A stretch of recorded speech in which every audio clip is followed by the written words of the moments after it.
So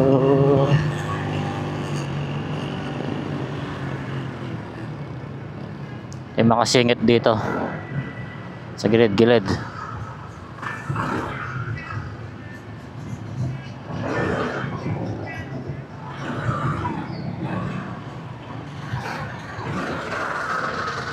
Muntik pa tayo mabangga kanina.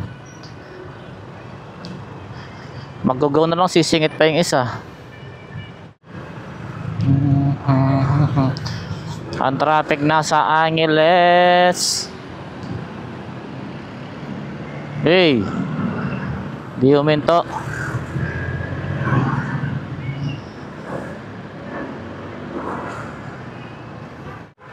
Di dire-diretso yung biyahe natin.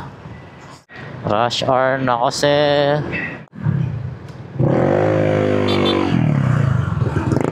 Pag traffic na ganyan, minsan pagbigyan na natin yung mga tumatawid na motor.